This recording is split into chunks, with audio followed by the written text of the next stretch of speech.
All right, welcome everybody. We're here to talk about realizing infrastructure's resilience dividend. We've got a great panel here today, and I'll let them introduce themselves in a second, but briefly I'll introduce myself. My name is Tom Lewis. I'm from WSP.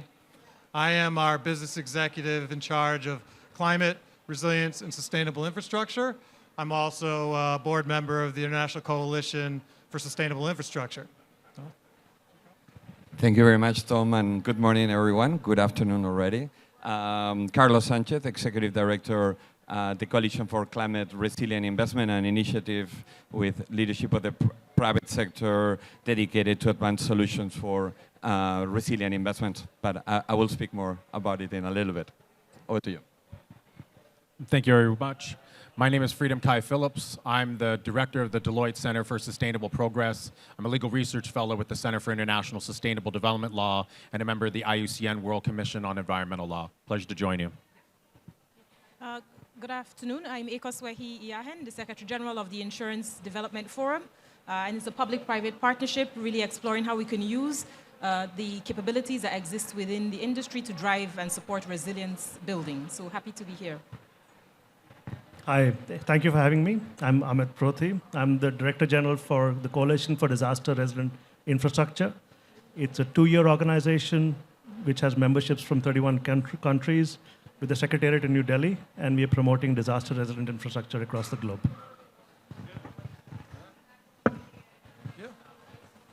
All right, well, thank you, everybody. We broke this into basically 3 pillars, so we'll go through each pillar and we'll have questions for the panel on each. But before we do that, I just wanted to go over a few high-level kind of metrics, kind of set the table as to what is the resilience dividend.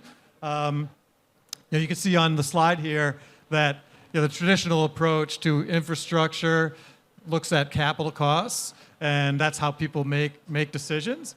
And they look at the baseline projected costs, and then they make decisions on the value of the project and justifying the project only with that lens, of a capital cost lens.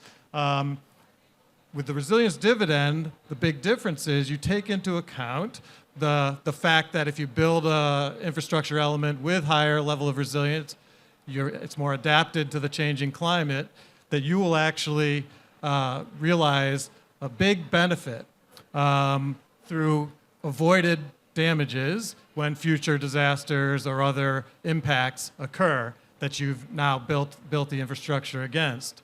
And just a few kind of high-level metrics to give you the sense of the kind of the value of a resilience approach and this dividend that we're talking about. The World Bank and a few other organizations have done some nice reporting, and I'll just do a few sound bites from their reporting. Global energy capex is going to increase from $1.8 trillion per year to $2.6 trillion annually by 2050. There's a $15 trillion infrastructure gap that we have to meet by 2030. Critical infrastructure for society and business requires $90 trillion in funding or more. 42% of companies with a $10 billion market cap are already aligned with TCFD, the Task Force on Climate-Related Financial Disclosures, and over 60% of the world's 100 largest public companies support TCFD. Happy to say, including WSP in that. The $2.2 trillion ESG debt market that exists is projected to swell to as much as $11 trillion by 2025. Nature-positive transitions could generate up to $10 trillion in annual value and create 395 million jobs by 2030, aligning with the Task Force on Nature-Related Financial Disclosures. And getting back to the dividend, the World Bank talks about a 4-to-1 return on investment when you build resilient infrastructure, meaning that you get back $4 for every $1 you invest if the infrastructure is resilient.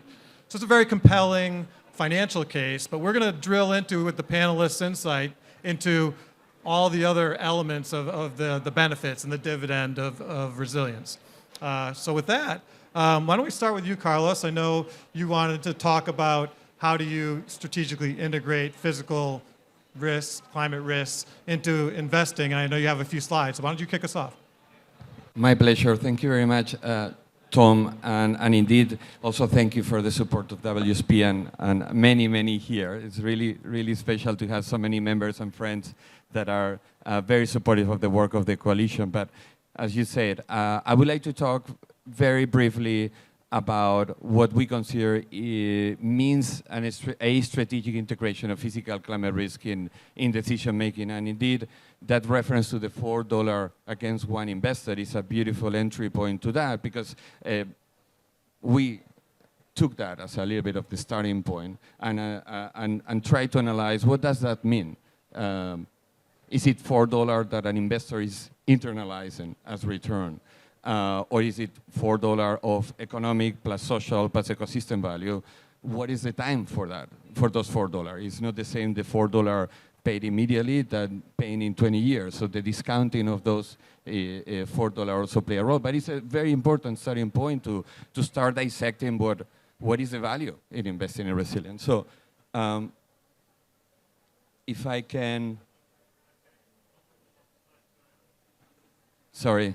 Well, no, I can start speaking to it. So one of the things that in the coalition that, again, many members here, and is basically aiming to bring collaboration across industry sectors to advance a better integration of physical climate risk, and that integration is not penalizing the decision maker, that is rewarding the decision maker, which is one of the starting concerning points that we have, that we see a lot of penalization of resilience. But if we start with this, what we're starting to call a little bit of the framework for the integration of physical climate risk in decision making. So there is one axis that is time. And we need to start understanding that for those different decision makers, there are different durations and different times that are relevant. Then with that, we also have hazards. So there are different hazards, acute and chronic, that affect an investment, direct or indirectly. And then what we believe is quite of a step forward is the notion of the transmission channels. I'm sorry, because there is some issues on formatting here, but I will be mostly speaking to it. So transmission channels are metrics that, when affected, result in a change in the potential decision for that decision maker. And I should say, broadly speaking, talking about government decision making. So we look very much at the use case of a minister of finance that seeks fiscal efficiency, fiscal space instead of fiscal constraint. And we look at a CIO, that a professional that is seeking valuation opportunities and value enhancing operations. So with that in mind, you have different transmission channels for an investor. So that is net present value, cost of capital, CapEx, OpEx, depreciation, and each of those beg for a very particular application. For a government, we are going to look at a sovereign bond yield. We are going to look at GDP. We are going to look at consumption. We're going to look at employment, interest rate. And those more direct or indirectly, but they all suffer a degree of exposure to physical climate risk. So, and actually for each of those, we are advancing solutions. So in the government solutions, work in partnership with the government of Jamaica in advancing a tool that allows the identification of what are the top interventions and the top investments that in Jamaica, dollar by dollar, unit of effort by unit of effort, maximize the protection of social ecosystem and economic value. And then in the investor solution side, we have the PICRAM, also developed in partnership with many here. There is a methodology for the integration of physical climate risk in cash flow modeling practices. So let's say that we have these two, and what we are doing is in a way showcasing how different approaches can result in different results. So the insurance approach, incredibly powerful, incredibly important, and we believe that part of any solution. But the insurance approach brings us to a one hazard, a time scale, and a certain manifestation of exposure. That needs to be complemented, ideally, with other considerations that really start delivering to those other decision makers and types of decision and investment that enhance that value, that net present value at the end of the day. So really aiming to go as far as possible into the comprehensive understanding of risk, hazard, transmission channels that affect that investment. So really making two very different cases. Let's call it the economic case to invest in resilience for a government and the financial case for an investor to enhance value. The other way of seeing this is with this, that it could be like an idealized J-curve, but the beauty of this graph here is that as compared to before, there was more a theoretical exercise. This represents what our findings in our work with the first set of case studies. So with a cost function, then we expect a projected performance and benefits down the road. What we are seeing is that the benefit function is really not covering what will be the realized. So CapEx, OpEx, depreciation, cost of capital, and revenues are not going to be meeting the projected expectations. What happens is that when advanced actors are seeing this and they want to take action, what they are experiencing is basically pushing the whole curve downward. So there is an increase in cost, but the rewarding benefit on the other side of the equation is limited if existent. So that is the tragedy here. That is that there is an element of penalization, and we have abundant empirical evidence from members that bring real cases of this being the case. What we are showcasing is there is an element of counterintuitive too, and that is that the real curve, so first of all, the cost function, the delta capex is lesser than we anticipated. So one would expect that, yes, you're making it resilient, but at the cost of adding cement, concrete, and therefore, in a way, being more costly. But that is not the case, because once you start establishing a connection between that design component, that capex, and net present value, then you start exploring efficiency. So how the most cost efficiently, I could improve the resilience of my asset and the cash flows. And therefore, what we are seeing is that for lesser of an additional cost, we have an improved performance over the lifetime of the asset. What we don't see here is what net present value will be higher. And that will be a function, of course, of the discount rate. But what we see, and is powerful, it is the trade-off. Is that relationship that before was not there. Tom, I think it may be good that I pause there, but thank you so much. Very good. Yeah, thank you, Carlos. And so as Carlos said, that tends to address kind of the finance minister, governmental perspective. But maybe I'll move to you, Freedom Kai. You're coming from Deloitte, and thinking also about the private sector side. I talked about all the big companies, all the big stakes that are tied up in TCFD and resilience and being more adapted to the climate change. So when you talk to investors, could be governments too, but especially private investors, how do you frame this discussion of resilience and the benefit? Thank you so much. So I think the first thing is reframing the lens, the paradigm that's used. So for DCSP, our position is that leaders, irrespective of the organization, private actors or government, need to be focusing on the challenges and areas of opportunity with a post-2030 lens, right? Where are the investments that you're going to be making now? What are their implications from that post-2030 state going forward? And that helps refine what technologies they should be looking to deploy, not to have any type of stranded assets, and being able to refine where, in particular, the technology that they're looking to leverage is either a transitionary technology or an end state technology. So one example that we had highlighted earlier this week, DCSP was able to bring together a range of climate advisors and experts for an intimate conversation. We had a great guest who provided some special insights.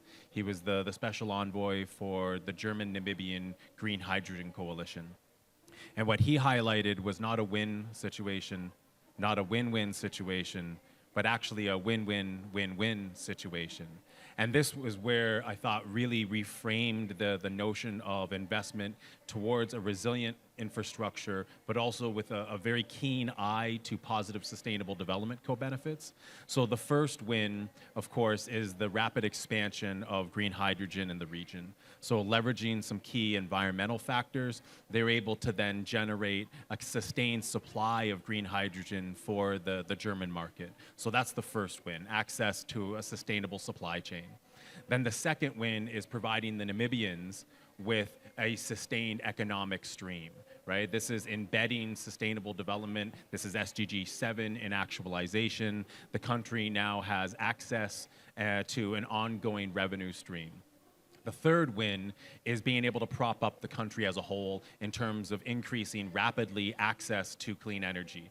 So being able to position Namibia potentially being the first country globally to have the totality of their energy stream provided through green sources. So that's the third win. And then the fourth win is the surplus of energy that's available. So only 60% of the energy that's going to be developed is going to actually be needed domestically. And currently, Namibia imports a significant portion of their energy sources from regional areas, in particular South Africa. And we know how some of these energy sources may be generated. So now, with this surplus, Namibia is able to actually become a net exporter of these green molecules, this green energy to the region, providing a transformative shift. So this is the win-win-win-win of being able to have a long view on your investment, being able to take a look at risk through this post-2030 lens, ensuring that sustainable development is not just an afterthought, but is actually embedded in your investment scheme, and really laying the foundations for financing the future that we're looking to actualize. None of these things are easy. Right? This is a mountain for us to climb. But in many ways, we've been here before. I remember when I'm raised with these types of challenges, a Latin phrase, which is inveniam veum e faceam. So it comes from Hannibal when he wanted to march his war elephants over the Alps, and his generals told him he was mad. And the phrase means, we shall either find a way or make one. So in many ways, what we are doing is crafting the future that we're looking to actualize, ensuring that sustainable development is not a thought just simply on paper, but is embedded in the actual practical application and is verified in terms of the benefits that we're looking to put in place, that the engagement with our regional partners is not something that is imbalanced, but is seen in a peer-to-peer relationship, and that the outcomes are looking to actualize their domestic priorities. I think that's resilience in many ways in action, and ensuring that the investment is both framed and put in place in a way that is Paris-aligned. Thank you very much. So maybe we'll move to Amit, you next. How can risk assessments promote resilience, and what are its associated rewards in the context of changing climate and natural hazards? Thanks. I think that's, a very interesting question. And the reason I say that is I'm sitting in a part of the world where when you say resilience, people look at you funny, right? Because to be fair, we are sitting in the resilience hub, and when I rotate around here, I see people who I know. So we're a really, really, really small community, right? So to try to then bring it into a mainstream dialogue and bring it in spaces where, particularly where there is so much infrastructure yet to be built. I use this reference point for urbanization. India is going to be building something like 40 new Bombays. When you think of Bombay and you think of this megalopolis, this massive city, to accommodate the amount of people that are going to get urbanized just in India alone, we're building 20 new Bombays by 2050. So that's the scale of infrastructure we're talking about. And we all understand that the way we've been building infrastructure, we're locking in a lot of risks. Right? So if you come from an urban flooding background, we're building infrastructure in ways where we're actually contributing to the flood problem, not actually solving it. Right? So the perspective I bring is that, first we need to be able to understand how to integrate in the new patterns of development that we are going to have to see, because we have to, we are urbanizing, we are, the amount of infrastructure that countries are building we need to shift the paradigm from old technologies, where everything is concrete based. You talk to anybody who's designing, infrastructure to protect coastal erosion, and the first answer that an engineer would provide is maybe a storm, a seawall, right? And then we bring that up into our calculations, and we say, well, coastal protection will cost us $100 million or whatever that number is because we've made an assumption that it's a concrete barrier, right? So how does one start to articulate to the people who are building that infrastructure, to the decision makers, that there are other ways of addressing those risks? So, starting off from an understanding of that risk, saying you're basically going to be building infrastructure. Here is the exposure layers based on good data and science. Here's the exposure layer where your infrastructure is going to get exposed to certain kinds of risks. Here is how that infrastructure could be vulnerable. And here is how you need to then look at alternate technologies. So when you talk about nature-based solutions, and for the same coastal barrier example, if you can factor in mangroves, for example, with seawall, you've probably reduced your cost tremendously, and you've provided a resilience dividend of providing livelihoods.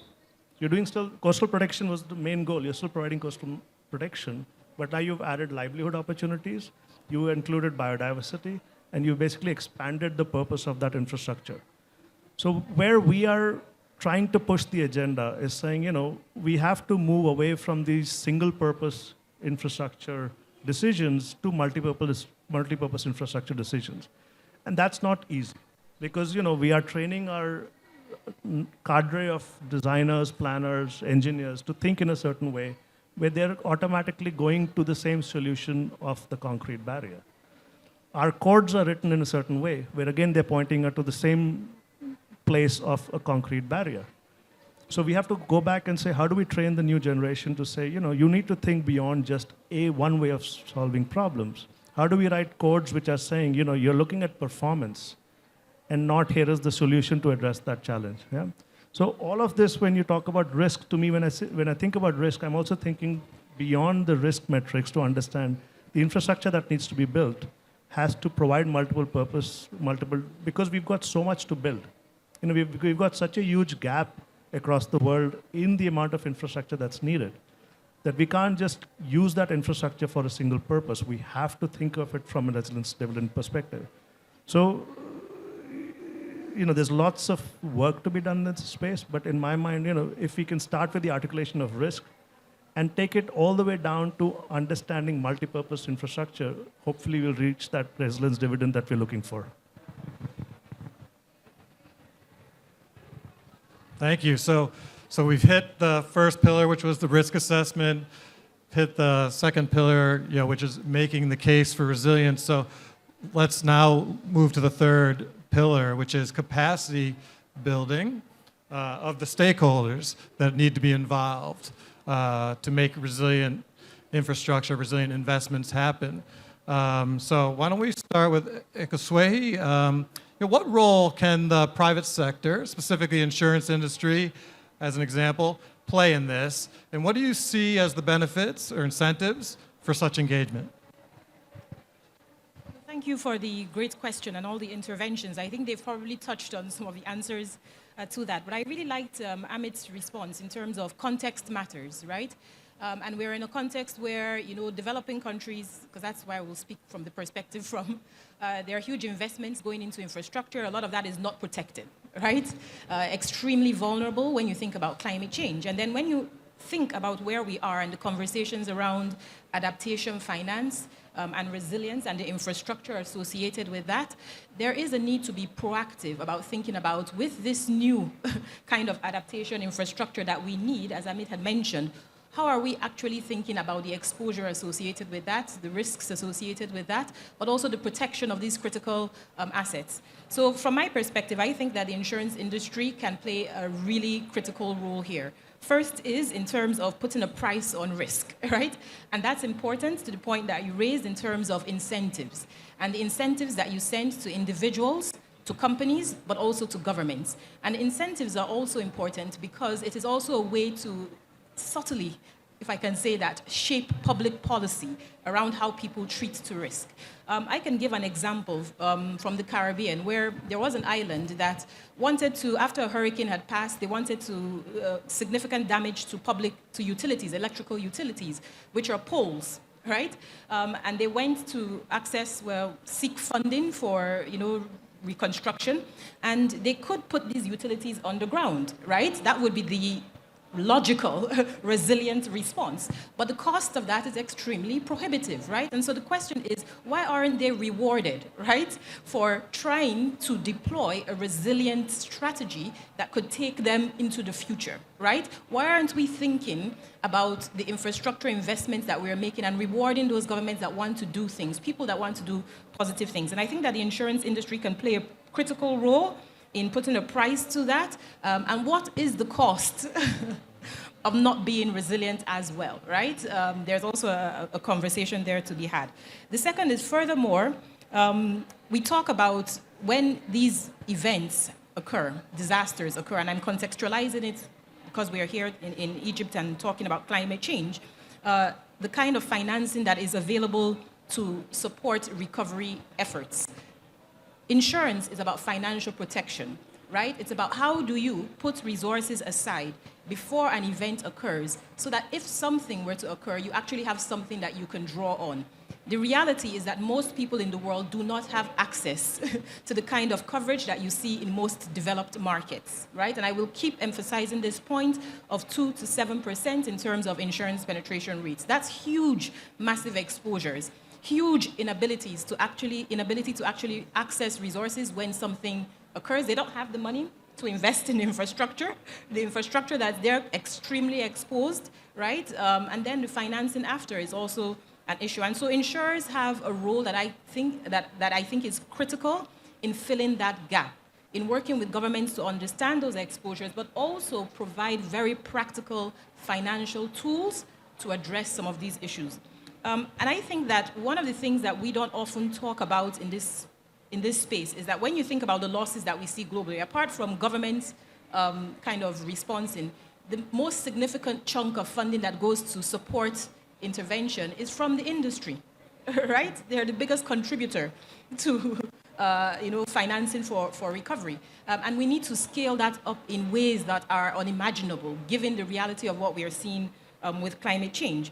But a third point that I think that is also important is that these tools that exist within the industry come with considerable analytical work to underpin that.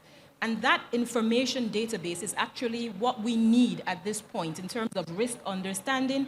How do we use that information to make critical decisions? How do we use that information to balance the conversations between governments, development partners with the multilateral banks in order to, again, set the right incentives? And I think that we are at a point where it's great to see the industry so well represented and being present in this space in Glasgow and having coalitions such as the IDEA for engagement with the CCRI as well as the CDRI, because there is an urgency to this work, right? And you have an industry that is focused on risk and wants to engage with the public sector and has to actually, in interest of both parties, to try and work out solutions. So for me, the benefits are better understanding of risk, financial protection, better risk management, and also the opportunity in very practical ways to leverage private sector. We talk a lot about that, but we don't see enough of it. And we have an opportunity with the insurance industry. So those are my responses.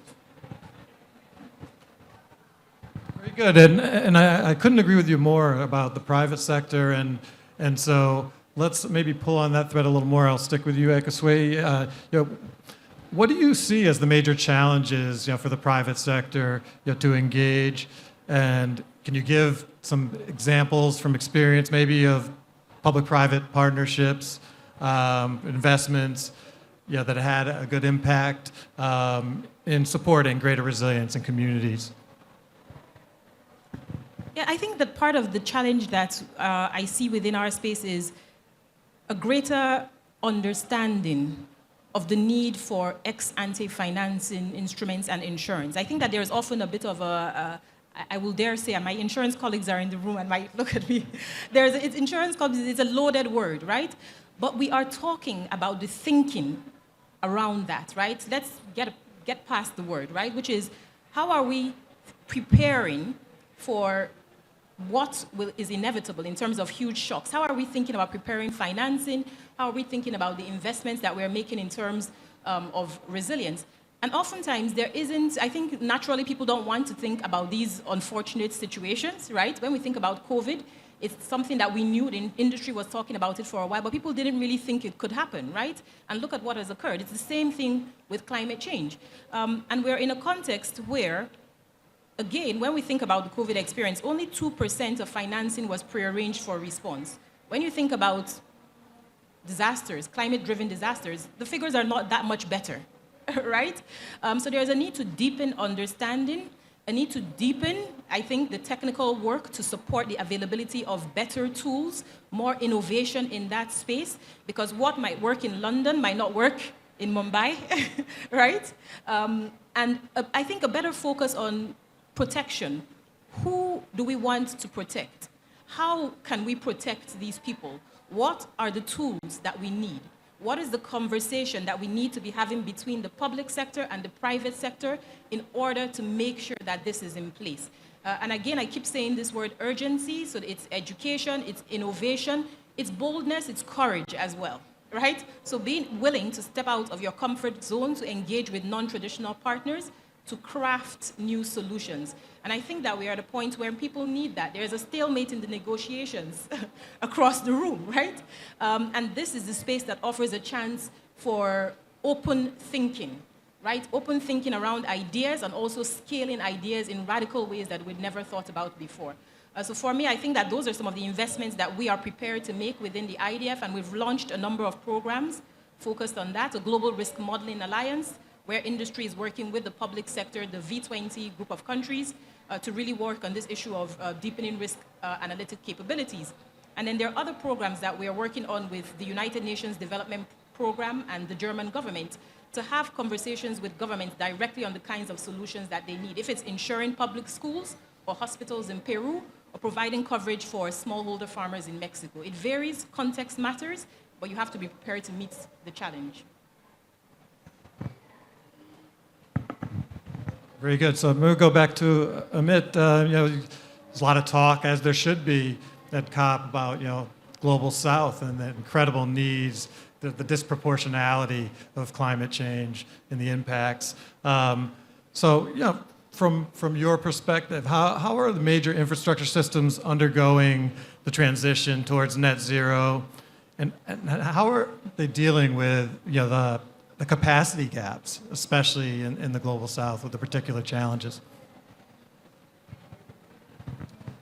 So, I just want to paraphrase that the organization I lead is mostly focused on risks. It's the adaptation narrative that I like to promote. So, in the net zero space, I think the transitions that are happening, we see that as an opportunity because it's a fast-growing industry.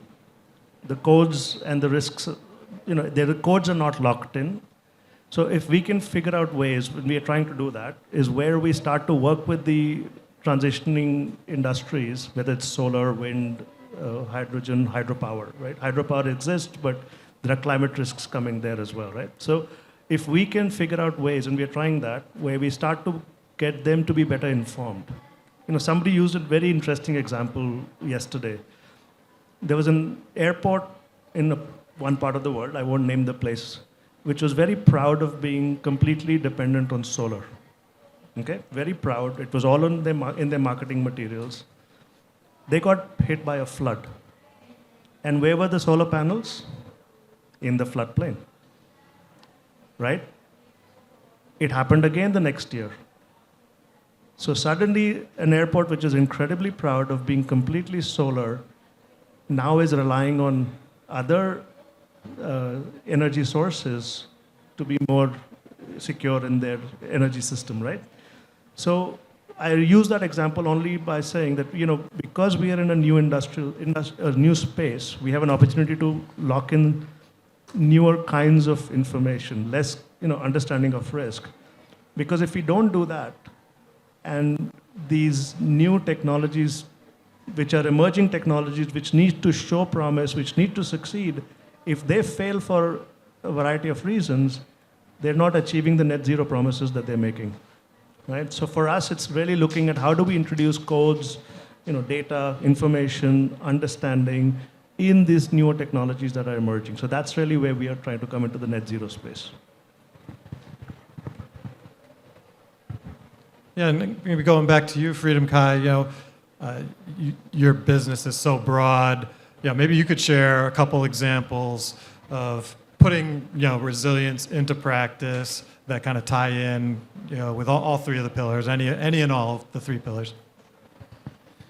So I have a couple of examples of innovative finance approaches which I think have really cool outcomes. Cool is really the only way I can describe it. So the first is leveraging Article 6, the pilot scheme that the Japanese have rolled out. So this is the joint crediting mechanism. So what they've done is they've committed as a component of achieving their NDC, massive investment support to be able to enable the deployment of technologies across a range of jurisdictions. So they have partnerships in 17 jurisdictions. They help deploy energy efficient technologies, renewable energy technologies. These then generate credits that go back to Japan to help them achieve their NDC. So this helps provide access to capital, helps de-risk some of these new and evolving innovative technologies. It helps deploy them in terms of providing resilient infrastructure to developing and emerging spaces that are deeply in need. It helps actualize some of those capacity building elements, and it helps really focus on key SDGs such as SDG 7, SDG 13, SDG 15, and then a few others. One cool example is in Mongolia. So they put in energy efficient systems in terms of their ventilation, their overall operation of 3 hospitals, and then they put solar panels on the roof so that the hospitals now all run on 100% renewable energy. So you've now taken a region which had very limited access to sophisticated healthcare. You've put in place best of breed technologies with a future focused application. You've now propped up both the domestic infrastructure, you bring in the domestic partners in terms of the government and their industry, so now you have knowledge sharing across a range of actors, and you've increased access to professional healthcare in a significant way, particularly in an area where this is mostly needed. Another wonderful example is from Danone. So this is the Livelihoods Fund. They've now scaled to multiple funds. They have the Livelihoods 3 fund in partnership with Mars, so they're helping build livelihoods of smallholder farmers. But the original idea, which kind of spurred in 2008 in partnership with the Ramsar Convention and IUCN, really came from some of the initial legal shifts. Right? As a EU-based entity, they needed to have a certain degree of compliance, disclosure, and then being able to, of course, align with the particular domestic legal framework in terms of carbon offset measures. Now, rather than going out of the market at 2008, of course, as I'm sure you recall, there was some concerns around some of the viability, the quality of some of the credits that were available.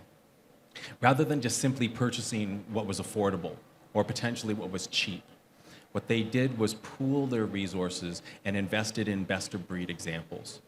So they then take these CDM projects and they scale them immensely. They wrap around those projects robust domestic capacity building. And one really wonderful example is called Oceanum, Project Oceanum. This is in Senegal. Now, you made a mention about mangroves. Great thing about mangroves is they have roughly a 28 to 100 time capacity in relation to an equivalent space of terrestrial forest in carbon sequestration. Project Oceanum engaged over 350 indigenous communities to reforest their mangroves. Now, what they ultimately did was reforest 10,000 hectares. Now, 10,000 hectares is just a number that you pull out of a hat. What does that mean? That's the equivalent size of Paris.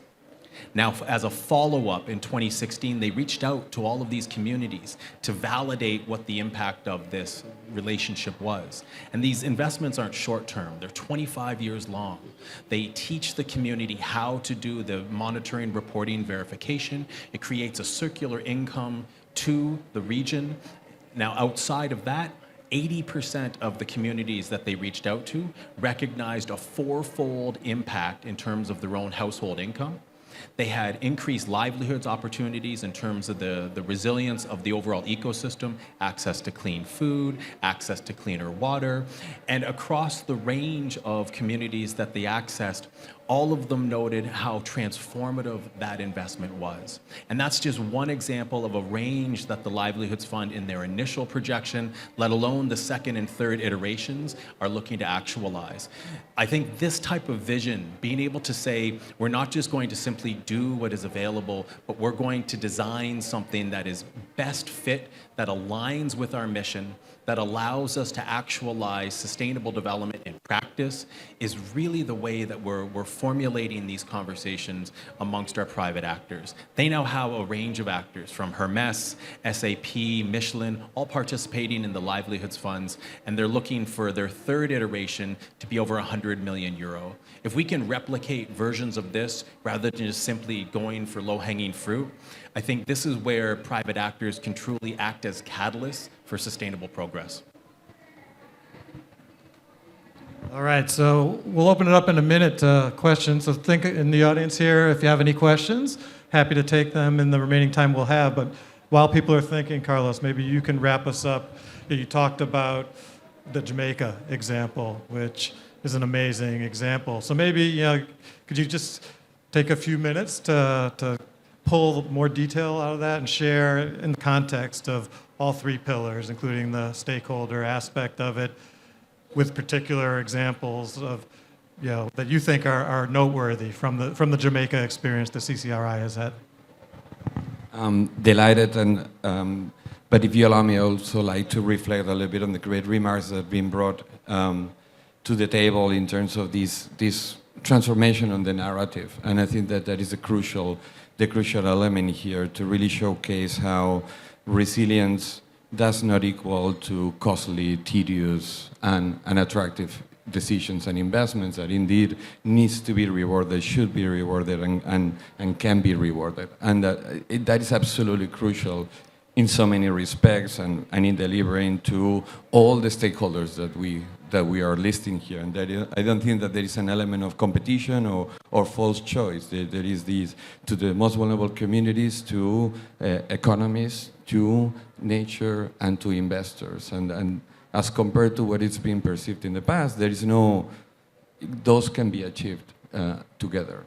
So indeed, the work in Jamaica is been a beautiful illustration of that, in starting with a very, let's say, tough exam question from the government, which is to an extent perfectly translatable to the exam question from the investor, and that is, I want to see this exercise as analytically rigorous, as wonderful, and as impressive as you can put it, and we trust it, but I want to see this resulting in benefit. So for the Minister of Finances, I want to see fiscal space. I don't want to see fiscal constraint. If you're going to come to me and going to say, look, this beautiful work, but where before you had a fiscal need of 5, now you have a fiscal need of 6. And wait a second, because then on top of that, you're going to have to relocate a unit from non-climate, where you know the political value, to climate. And wait, because I have the third piece, that is that you just need to wait a little bit to see the benefit of that. And that is where there is a lack of that. And I think that the work in Jamaica, but also PICRAM, are answering the need for an immediate and proportional reward and recognition of that exercise. And indeed, I'm very happy that Jim Hall is in the room, representing the University of Oxford, that they have absolutely championed the first phase of the work. And maybe just to summarize the work in Jamaica, what we are doing is implementing a 4-phase approach. So basically, starting with the leading work of Jim and the Environment and Change Institute at the University of Oxford in advancing the visualization, measurement, and location of where the largest concentrations of economic, social, ecosystem value at risk are within an infrastructure network. So bringing leading expertise in network modeling, in climate risk analytics, to really go beyond an arithmetic addition of asset value at risk, to go to understand what is the dependence of people, economies, and nature on assets. Crucial first step, and I would say is 85% of the complexity of the project. What now is taking place is downscaling, so selecting a few of those, let's call them hotspots, and then understanding what project or projects would reduce or eliminate that given concentration. And that is support of GCF being implemented as we speak. Then the next and third phase will be to apply the methodology across all hotspots with the monumental analytical challenges that will bring from a computational standpoint, analytical, so we don't shy away from acknowledging those.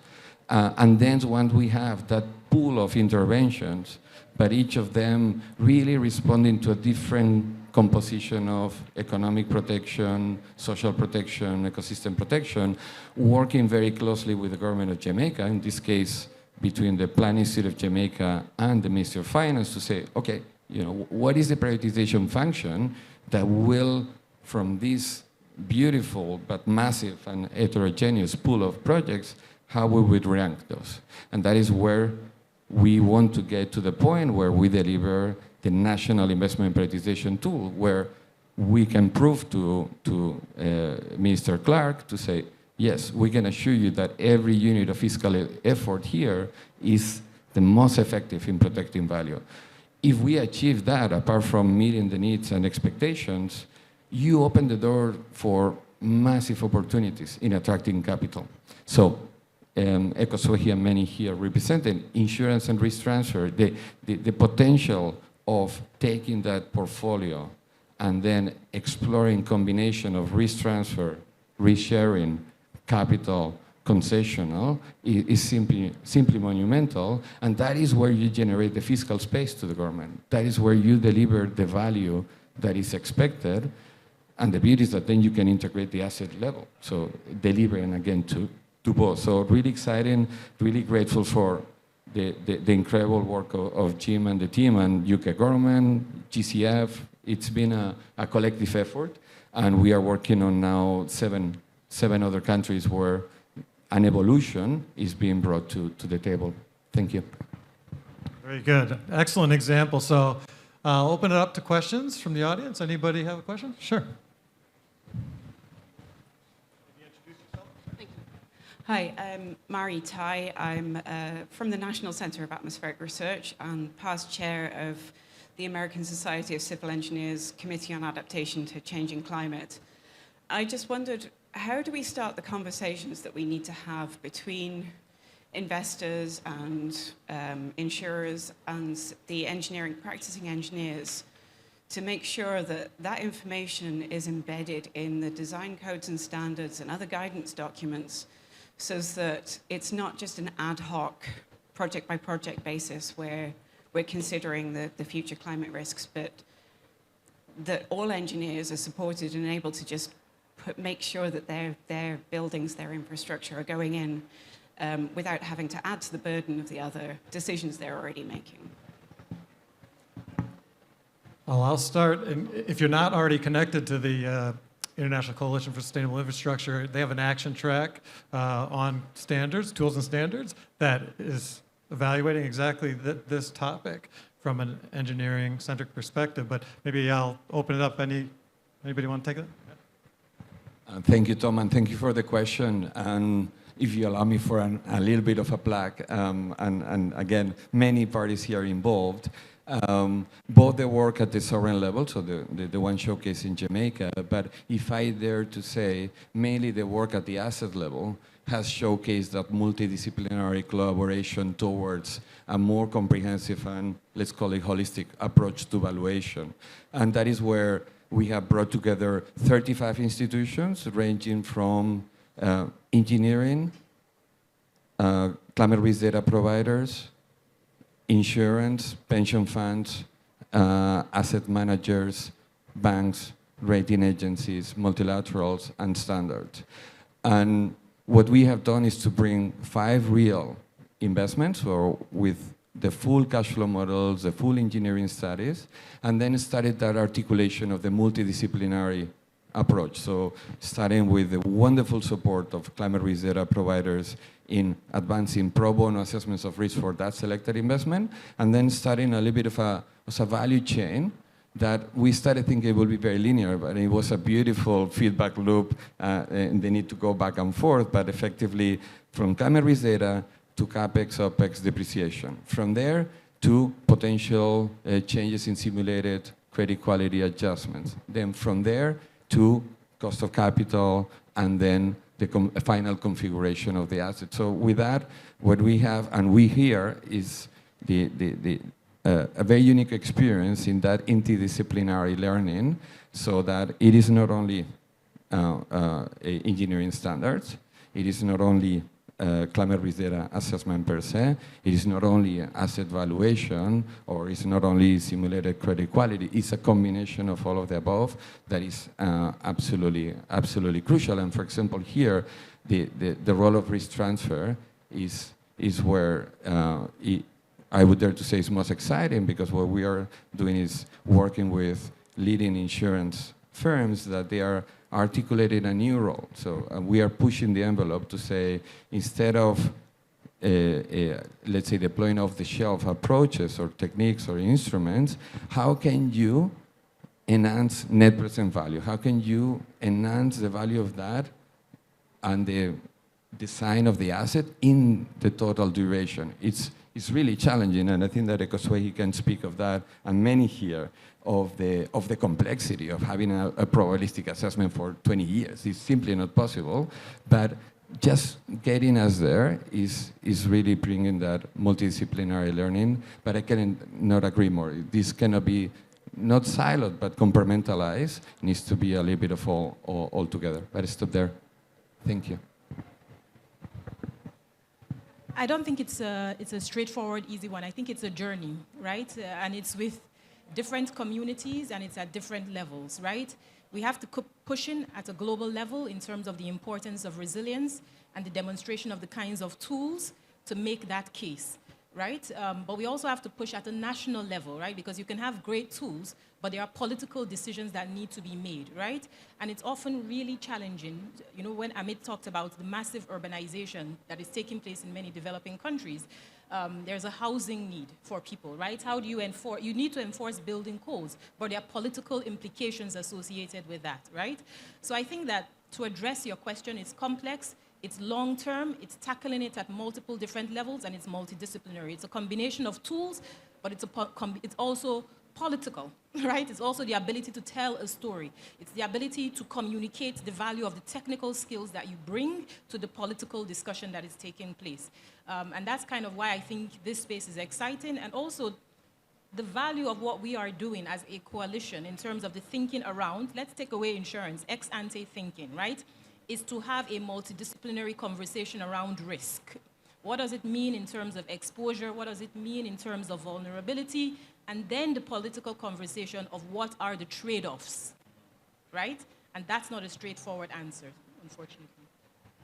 And I'll add one more element to that, which I touched upon slightly earlier, which is really starting to train the next generation not to look at the problem only from one perspective. So I think this multidisciplinary issue is really important because, you know, I've experienced this. I worked on a flood management project, and a brilliant hydrologist knew how to understand the hydrology of the place, and a brilliant ecologist had designed a wetland park, except that the hydrologist had not taken the flood mitigation potential of the wetland park in his calculations, right? So it actually boils down to people on the ground, because end of the day, it's people on the ground who are designing these cities, who are designing the infrastructure, who need to be taught and who need to understand that there's not only one way to solve a problem, right? So when we talk about codes, if the code is saying build a hard infrastructure or this infrastructure for solving a 100-year flood risk. Maybe we need to rethink and we need to say, the performance of that, whatever you design, has to protect communities. And then let people on the ground try to understand how to solve it. And I think we have to rethink a lot of our systems which need improvement because we have the opportunity. I mean, the opportunity is there. I've gone to parts of the world where I've met young people, brilliant, committed to changing their societies, but they're missing how to do it. They're missing the understanding of that complexity. So we are focusing a lot, CDRI is focusing a lot on building curriculum that is multidisciplinary, that brings social scientists together with the engineers, helping to frame the problem appropriately. So we are spending a lot of time, how do we get the next generation ready for these questions that are going to keep coming back? I'll chime in quickly and just say that it's not just one service industry. I think that question cuts across the range of professional services. So as a lawyer, I see that same question aligning with lawyers who tend to talk in essentially an echo chamber. So being able to take that multidisciplinary approach, being able to ensure that you're gaining best of breed insights from your particular discipline, and then seeing where we can apply those across others. At least from our precision, we're using our convening power to really bring together innovative thinkers to talk through in comfortable settings what some of those solutions practically look like, and then being able to actualize that under a framework of understanding the strategic transformations that are necessary, some of the things like reskilling, enabling the green collar workforce of the future. How do you sustainably manage the range of capitals that might be impacted? So this is human, social, environmental. Where's the role of innovation and technology for your particular organization or your government in actualizing some of these benefits? How are you enabling resilience and transparency in the work that you're doing? And then, of course, how are you financing and regulating this future that you're looking to actualize? Being able to have these types of practical conversations, gaining insights from across industry, across geographies, and then understanding that insight in relation to the overall legal architecture, that is what really manifests the enabling environment for funds to flow. My colleague uses a great reservoir metaphor. We've built up the reservoir, but we can now either let the reservoir flood the fields or we dig the appropriate channels to ensure that the funds flow to the locations that are most needed. I think that is really the impetus for our role as professional services, is being able to leverage our convening power, bring together the right innovative thinkers, bring together the innovators and those who are acting in a visionary manner, and ensuring that what we're doing is shifting what is a lot of talk into more practical action. Very eloquent and inspirational way to wrap us up, Freedom Kai. So we're at time. So yeah, thank you everybody, and thank you the panel. And since we started a little late, if people want to ask questions after we finish the formal session, I'm sure everybody would be happy to answer more questions. So thank you.